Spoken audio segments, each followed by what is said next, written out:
കേരളത്തിൽ ഇപ്പോൾ അഡ്മിഷൻ കാലമാണ്. ഏറ്റവും കൂടുതൽ ഡിമാൻഡുള്ള പാരാമെഡിക്കൽ കോഴ്സ് ഏതാണെന്ന് നമുക്കെല്ലാം അറിയാം. അത് BSc നഴ്സിംഗ് ആണ്. ഏറ്റവും മികച്ച മാർക്കുള്ള മിടുക്കന്മാർക്കും മെഡിക്കൽക്കും പോലും ഇപ്പോഴ് സീറ്റുകളില്ല എന്നാണ് അറിയുന്നത്. കാരണം നല്ല മാർക്ക് 90-ന് മേൽ മാർക്കുള്ളവർക്ക് പോലും ഒരു മാനേജ്മെൻറ്റ് സീറ്റ് പോലും കിട്ടാത്തൊരവസ്ഥ കേരളത്തിൽ ആയിട്ട് തന്നെ 2-3 വർഷമായി. ഒരുപാട് കോളേജുകളുണ്ട്, എന്നാൽ പോലും അത്രമാത്രം റഷാണ്. എന്താണ് റഷിൻ്റെ പ്രധാനപ്പെട്ട കാര്യം നമുക്കറിയാം. കാരണം ഒരു ഗ്ലോബൽ കരിയർ, ലക്ഷങ്ങൾ സാലറി മേടിക്കാനായിട്ട് നമ്മുടെ കുട്ടികൾ, പ്രത്യേകിച്ച് ഇപ്പോൾ ആൺകുട്ടികൾ കൂടി പഠിക്കാൻ തുടങ്ങിയിട്ടുണ്ട്. വളരെ താല്പര്യപൂർവ്വം, നല്ല കാര്യമാണത്. പെൺകുട്ടികളും ആൺകുട്ടികളും കേരളത്തിൽ 10,000-ഓളം സീറ്റുകളിൽ ഏകദേശം എത്ര കൃത്യമായിട്ട് അറിയത്തില്ലെങ്കിൽ പോലും ഒരു 1,00,000-ഓളം പേര് അപേക്ഷിക്കും. പക്ഷേ നല്ല മാർക്കുള്ള എല്ലാത്തിനും A+ കിട്ടിയിട്ട് പോലും നമുക്ക് സീറ്റ് കിട്ടാത്തൊരവസ്ഥയുണ്ട്. ഈ അവസ്ഥയെ ഒരളവോളം നമുക്ക് എങ്ങനെ മാനേജ് ചെയ്യാമെന്നാണ് ഇന്ന് പരിശോധിക്കുന്നത്.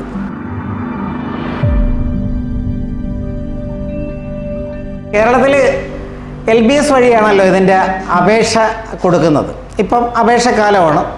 +2 റിസൾട്ട് വന്നു കഴിഞ്ഞാൽ എല്ലാവരും LBSൻ്റെ നോട്ടിഫിക്കേഷൻ കാത്തിരിക്കും. ഇപ്പം അതിൻ്റെ സമയമാണ്. ഇതിൽ നമുക്ക് LBSൻ്റെ സൈറ്റിൽ കാണിക്കുന്നത് 158 നഴ്സിംഗ് കോളേജാണ്. ചിലപ്പോൾ കുറച്ച് നഴ്സിംഗ് കോളേജിനും കൂടെ ചിലപ്പോൾ അങ്ങേരെ കൊടുത്തേക്കും. 14 ഗവൺമെൻറ് നഴ്സിംഗ് കോളേജ് ഉണ്ട്.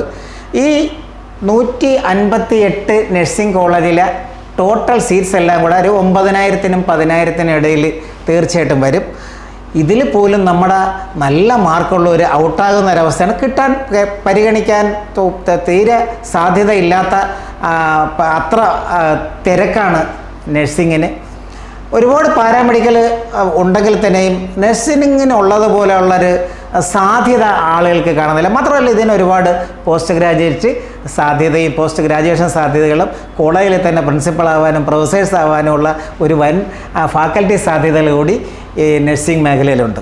ഇനി നഴ്സിങ്ങിൽ നമുക്കൊരു പക്ഷേ കിട്ടാത്തവരെന്ത് ചെയ്യും? മാർക്ക് ഒരല്പം കുറഞ്ഞാൽ പോലും നമുക്ക് പ്രൈവറ്റ് നഴ്സിംഗ് കോളേജ് 122ഓളം നഴ്സിംഗ് കോളേജ് പൂർണ്ണമായിട്ടും പ്രൈവറ്റ് നഴ്സിംഗ് കോളേജ് ഉണ്ട് ലിസ്റ്റ് പ്രകാരം. അങ്ങനെയുള്ള അതായത് ഈ സിമറ്റിൻ്റെ നഴ്സിംഗ് കോളേജൊക്കെ ഉൾപ്പെടുത്താതെ 122 നഴ്സിംഗ് കോളേജിൽ നമ്മൾ ഒരു പക്ഷേ കുറച്ച് ചുരുക്കം ചില NRI സീറ്റുകൾ വേണമെന്ന് കരുതി ചോദിച്ചു കഴിഞ്ഞാൽ അവരാദ്യം ചോദിക്കുന്നത് എത്ര മാർക്കുണ്ടെന്നാണ്. അപ്പോൾ NRI സീറ്റ് പോലും മാർക്കിൻ്റെ അടിസ്ഥാനത്തിലായിപ്പോയി എന്നുള്ളതാണ് നമ്മളെ പല മിടുക്കരായ കുട്ടികളെയും ഉത്കണ്ഠ. പാരൻസിൻ്റെ അത് തന്നെയാണ്. അവരുടെ മുമ്പിലുള്ള 1-2 ഓപ്ഷൻസിനെ കുറിച്ചാണ് നമ്മൾ പറയുന്നത്. ഒന്നാമത്തെ ഓപ്ഷൻ ഇവിടെ കിട്ടിയില്ലെങ്കിൽ നിങ്ങൾ സാധാരണ എല്ലാവരും തന്നെ ചെയ്യുന്നത് അയൽ സംസ്ഥാനങ്ങളായ തമിഴ്നാട് അതുപോലെ തന്നെ കർണാടകയിൽ കൂടുതൽ പേര് പോകുന്നുണ്ട്. ഉറപ്പായിട്ടും ഇന്ത്യൻ നഴ്സിംഗ് കൗൺസിലിൻ്റെ അംഗീകാരമുള്ള ഒരുപാട് നഴ്സിംഗ് കോളേജ് അവിടെയുണ്ട്. അവിടെ ഏകദേശം 500ഓളം 480ഓളം നഴ്സിംഗ് കോളേജ് ഉണ്ടെന്നാണ് ഏകദേശ കണക്ക്, കൃത്യമായ കണക്കല്ല. അതിൽ തന്നെ നമ്മൾ ഒന്ന് മനസ്സ് വെച്ച് കഴിഞ്ഞാൽ ഏറ്റവും നല്ല മെഡിക്കൽ കോളേജുകളുടെ നഴ്സിംഗ് കോളേജിൽ പോകാം. കേരളത്തിൽ കുഴപ്പമൊന്നുമില്ല. കാരണം കേരളത്തിലെ എല്ലാ നഴ്സിംഗ് കോളേജിനും നല്ല ക്ലിനിക്കൽ എക്സ്പീരിയൻസ് കൊടുക്കത്തക്ക ഒരുപാട് 300 ബെഡിൽ കൂടുതലുള്ള ഹോസ്പിറ്റലിൽ ആണ് പല നഴ്സിംഗ് കോളേജുകളും. അല്ലെങ്കിൽ തന്നെ മെഡിക്കൽ കോളേജുകൾ, പ്രൈവറ്റ് മെഡിക്കൽ കോളേജിലെല്ലാം തന്നെ നഴ്സിംഗ് കോളേജ് നടത്തുന്നുണ്ട്. ഇവിടെ എല്ലാം തന്നെ വളരെ ഭദ്രമാണ് അവരുടെ പ്രാക്ടിക്കലും അതുപോലെ തന്നെ തിയറി. ഇനി നമ്മളെ കേരളത്തിലെ പോലെ അല്ല, കർണാടകത്തിൽ കുറച്ച് വ്യത്യാസമാണ്. നമുക്കറിയാം ഈ അടുത്ത കാലത്ത് കർണാടകയിൽ പിന്നീട് ഒരു എൻട്രൻസ് തുടങ്ങി. അപ്പം കോമൺ എൻട്രൻസ് ടെസ്റ്റ് തുടങ്ങി. അപ്പോൾ അതിൽ സാധാരണ വരുന്നത് നമ്മളെ മലയാളികൾ അതിൽ പലപ്പോഴും പരീക്ഷ എഴുതാറില്ല, നേരത്തെ തയ്യാറാവത്തില്ലല്ലോ. അപ്പോൾ അവിടുത്തെ പരീക്ഷ കഴിയും, അവിടുത്തെ പരീക്ഷയ്ക്ക് അപേക്ഷിക്കാനുള്ള ഡേറ്റും കഴിയും. അപ്പോൾ മിക്കവാറും ഒരു 80% സീറ്റുകളും ഈ CET വഴിയാണ്, അല്ലെങ്കിൽ കോമൺ എൻട്രൻസ് ടെസ്റ്റ് വഴിയാണ് അവർ നികത്തുന്നത്. അപ്പോൾ ബാക്കിയുള്ള കുറച്ച് സീറ്റുകളാണ് കർണാടകയിലുള്ളത്. അത് തന്നെ നേരത്തെ ഒന്ന് കരുതിയാൽ, അല്പ കരുതലുള്ളവർക്ക് ഇവിടെ NRI സീറ്റൊക്കെ ചോദിച്ചിട്ടും വിഷമിക്കുന്നവർക്കും കൂടെ വേണ്ടിയാണത്. നിങ്ങൾ കർണാടകയിലോ തമിഴ്നാട്ടിലോ NRI സീറ്റ് എന്നുള്ളൊരു വകുപ്പേ ഇല്ല. നിങ്ങൾ ഡയറക്റ്റായിട്ട് അവർക്ക് മാനേജ്മെൻറ്റിന് ഇഷ്ടമുള്ളവർക്ക് 20% സീറ്റ് അവർക്ക് കൊടുക്കാം. കർണാടകയിൽ ഒന്ന് മനസ്സ് വെച്ച് കഴിഞ്ഞാൽ നേരത്തെ ഒന്ന് പ്ലാൻ ചെയ്ത് കഴിഞ്ഞാൽ ഇവിടെ NRI സീറ്റ് ചോദിച്ചിട്ടും കിട്ടാത്തവർക്ക് അവർക്കൊരു ഓപ്ഷൻ ഉണ്ടല്ലോ. അവർക്ക് തീർച്ചയായിട്ടും മികച്ച മെഡിക്കൽ കോളേജുകളോടനുബന്ധിച്ചുള്ള നഴ്സിംഗ് കോളേജിൽ പഠിക്കാനുള്ള സന്ദർഭം ഉണ്ടാവും. അവിടെ 20% സീറ്റേ ഉള്ളെങ്കിലും നിങ്ങൾ നേരത്തെ ബന്ധപ്പെട്ട് കഴിഞ്ഞാൽ അവിടെ 1000-ലധികം ബെഡുള്ള പേഷ്യൻസ് ബെഡാണ് ഉദ്ദേശിക്കുന്നത്. പേഷ്യൻസ് ബെഡുള്ള മികച്ച ക്ലിനിക്കൽ എക്സ്പീരിയൻസ് കിട്ടുന്ന നഴ്സിംഗ് കോളേജുകളുണ്ട്. ഈ നഴ്സിംഗ് കോളേജിലെ വിദ്യാർത്ഥികളെല്ലാം തന്നെ അവരുടേതായ മെഡിക്കൽ കോളേജിൽ തന്നെ ആയിരിക്കും പിന്നെ ക്ലിനിക്കൽ എക്സ്പീരിയൻസ്, പ്രാക്ടിക്കൽ എക്സ്പീരിയൻസ് കിട്ടുന്നത്. അപ്പം നല്ല ക്ലിനിക്കൽ എക്സ്പീരിയൻസ് ആയിട്ട് കൂടി അവരിറങ്ങും. മാത്രമല്ല ഒരു മെഡിക്കൽ കോളേജിൻ്റെ നഴ്സിംഗ് കോളേജിന് പിന്നെ നമ്മൾ അംഗീകാരം ഉണ്ടോയെന്ന് തിരക്കേണ്ട ആവശ്യമില്ല. അംഗീകാരമുണ്ട്. ഇന്ത്യൻ നഴ്സിംഗ് കൗൺസിലിൻ്റെയും കർണാടക നഴ്സിംഗ് കൗൺസിലിൻ്റെയും പിന്നെ രാജീവ് ഗാന്ധി ഹെൽത്ത് യൂണിവേഴ്സിറ്റിയുടെ ഒക്കെ അംഗീകാരമുള്ള നഴ്സിംഗ് കോളേജ് തന്നെ. അവിടെ പ്രധാനപ്പെട്ട ഒരുപാട് പിന്നെ മെഡിക്കൽ കോളേജ് ഉണ്ടെങ്കിലും നമ്മളെ മലയാളികൾ സാധാരണ പോകുന്ന കുറച്ച് കോളേജസ് ഞാനൊന്ന് നോട്ട് ചെയ്ത് പറയാം. പ്രത്യേകിച്ച് നമ്മളത് അറിഞ്ഞിരിക്കണം. ഒന്ന് BGS global institute of medical science. BGS global medical institute, അത് മെഡിക്കൽ കോളേജ് 1200 ബെഡുകളാണ് അവിടെയുള്ളത്. അവർക്കൊരു അഡീഷണൽ ക്യാമ്പസ് കൂടി നഴ്സിംഗ് കോളേജിനുണ്ട്. നിങ്ങൾക്ക് ആവശ്യമുണ്ടെങ്കിൽ പോയാൽ മതി. മാത്രമല്ല വേറൊന്നുള്ളത് Kempegowda institute of medical science 1200 ബെഡുണ്ട്. അതുപോലെ തന്നെ സിദ്ധാർത്ഥ മെഡിക്കൽ കോളേജ് 1350 ബെഡുണ്ട്. സെൻറ്റ് ജോൺസ് മെഡിക്കൽ കോളേജ് പ്രസിദ്ധമായ കോളേജാണ്, പ്രൈവറ്റ് മെഡിക്കൽ കോളേജാണ് ബാംഗ്ലൂരിൽ. അവരുടെ നഴ്സിംഗ് കോളേജിൽ, അവരുടെ മെഡിക്കൽ കോളേജിൽ 1350 ബെഡുണ്ട്. അതുപോലെ തന്നെ വൈദേഹി മെഡിക്കൽ കോളേജ് 1600 ബെഡാണ് കാണിക്കുന്നത്. അവർക്കും നഴ്സിംഗ് കോളേജുണ്ട്. രാജരാജേശ്വരി മെഡിക്കൽ കോളേജ് 1300 ബെഡുണ്ട്. രാമയ്യ മെഡിക്കൽ കോളേജ് 1365 ബെഡുണ്ട്. സപ്തഗിരി മെഡിക്കൽ കോളേജ് 1200 ബെഡുണ്ട്. BVJ ആൻഡ് എനപ്പോയ ഇവിടെയെല്ലാം തന്നെ 800-ലധികം ബെഡുള്ള വളരെ നല്ല രീതിയിൽ പ്രവർത്തിക്കുന്ന മെഡിക്കൽ കോളേജസാണ്. ഇതിൻ്റെ എല്ലാം തന്നെ നഴ്സിംഗ് കോളേജിൽ നിങ്ങളൊന്ന് ശ്രമിച്ചു കഴിഞ്ഞാൽ ഉറപ്പായിട്ട് അവരുടെ മാനേജ്മെൻറ്റ് സീറ്റ് കിട്ടും. ചിലപ്പോൾ മാർക്ക് ചിലപ്പോൾ മാനദണ്ഡമായിരിക്കുമെങ്കിലും കിട്ടാനുള്ള ഒരു സാധ്യതയുണ്ട്. അവിടെ NRI സീറ്റില്ല. അപ്പോൾ തീർച്ചയായിട്ടും അവിടെ കുട്ടികൾക്ക് നല്ല വിദ്യാഭ്യാസം കിട്ടും. പ്രാക്ടിക്കലൊക്കെ കഴിഞ്ഞിട്ട് അവർക്ക് ഈ കരിയറിൽ തിളങ്ങാം, ഇന്ത്യയിലും വിദേശത്തും. ഇനി അടുത്ത ഒരു ഡെസ്റ്റിനേഷൻ നമ്മുടെ അയൽ സംസ്ഥാനമായ മറ്റൊരു സംസ്ഥാനമായ തമിഴ്നാടാണ്. തമിഴ്നാട്ടിൽ വ്യാപകമായിട്ട് ഏകദേശം തമിഴ്നാട്ടിൽ നേരത്തെ പറഞ്ഞ കർണാടകയിൽ പിന്നെ 450-ലധികം നഴ്സിംഗ് കോളേജുണ്ട്. എല്ലാ നഴ്സിംഗ് കോളേജുകളും നല്ല നിലവാരം പുലർത്തുന്നൊന്നുമല്ല. അതുകൊണ്ടാണ് ഞാൻ കുറച്ച് മെഡിക്കൽ കോളേജിൻ്റെ നഴ്സിംഗ് കോളേജ് പറഞ്ഞത്.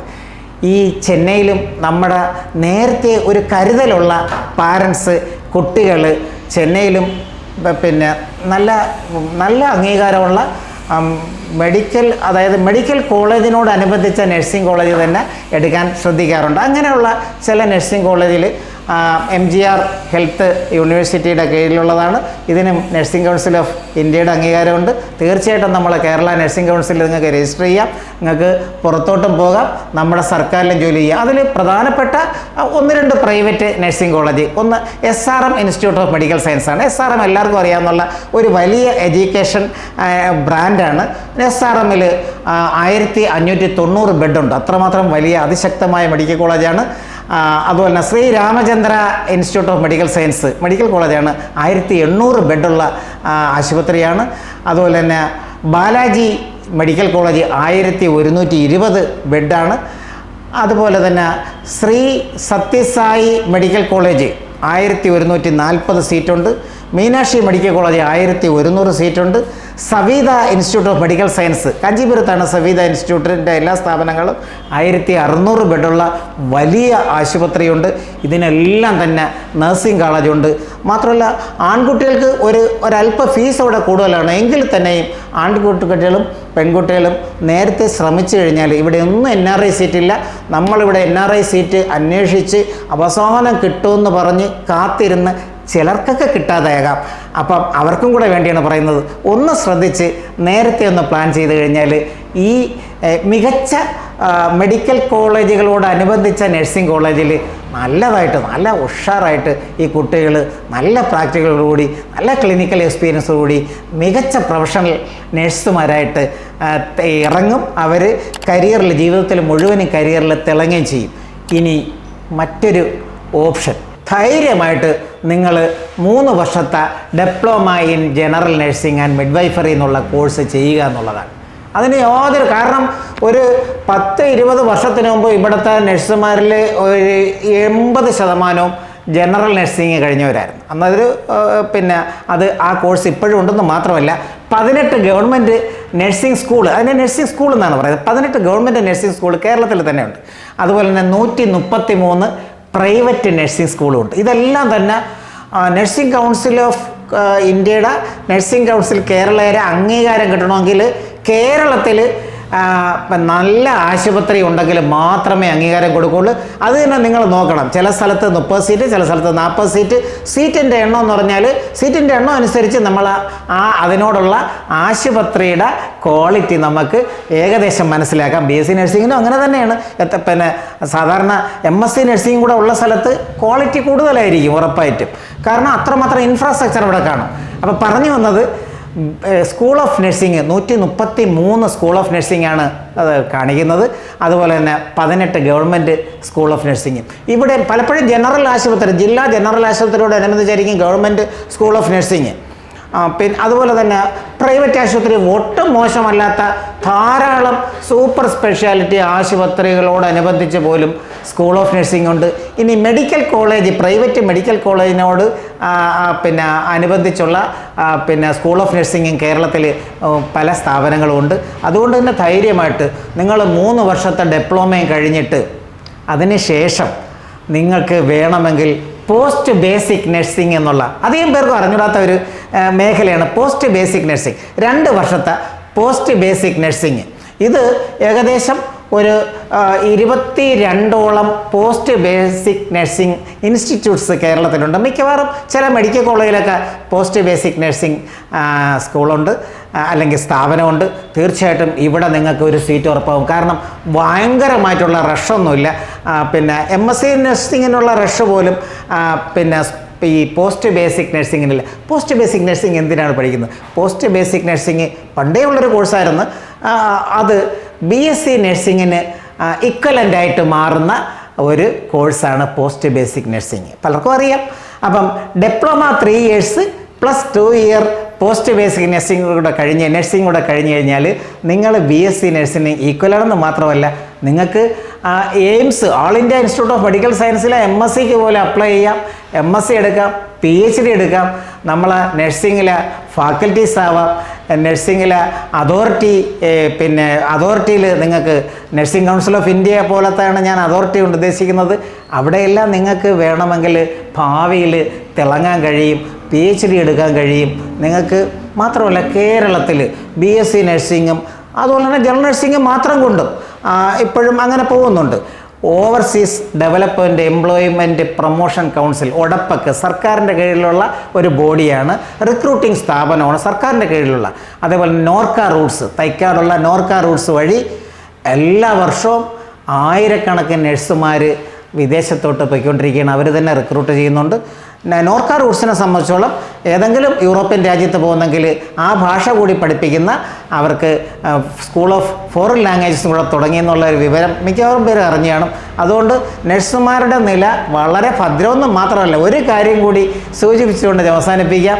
ഈ ഇടയ്ക്ക് ചില പ്രധാനപ്പെട്ട മെഡിക്കൽ കോളേജിലൊക്കെ ഞാൻ പോവുകയുണ്ടായി. അപ്പോൾ അവിടെയൊക്കെ കണ്ട ബോർഡ് നഴ്സുമാർക്ക് എല്ലാ ആഴ്ചയിലും ഒരു പ്രത്യേക ദിവസം ഇൻ്റർവ്യൂ ചെയ്യുന്നു എന്നുള്ളതാണ്. എന്ന് പറഞ്ഞാൽ അത്രമാത്രം നഴ്സുമാർ വരുന്നു. ഞാൻ അന്വേഷിച്ചപ്പോൾ എല്ലാ നഴ്സുമാരും 1 വർഷം നിന്നിട്ട് അവർ പുറത്തോട്ട് പോവുകയാണ്, വിദേശത്തോട്ട് പോവുകയാണ്. അപ്പോൾ എല്ലാ ആഴ്ചയിലും അവിടെ റിക്രൂട്ട്മെൻ്റ് നടക്കുകയാണ്. അപ്പോൾ ഇങ്ങനെയുള്ള അത്രമാത്രം ഒരു ഹോട്ട് കരിയർ, അത്രമാത്രം ഡിമാൻഡുള്ളൊരു കരിയർ പഠിക്കാനായിട്ടുള്ള ഓപ്ഷൻസാണ് പറഞ്ഞത്. നിങ്ങൾക്കത് ഉപയോഗപ്രദമായി എന്നാണ് ഞാൻ മനസ്സിലാക്കുന്നത്. അപ്പം നല്ല ഒരു ലോകത്തുള്ള ഏറ്റവും മികച്ച നഴ്സിംഗ് കെയർ കരിയറിലേക്ക് നിങ്ങൾ പോവുക. Have A wonderful career in nursing.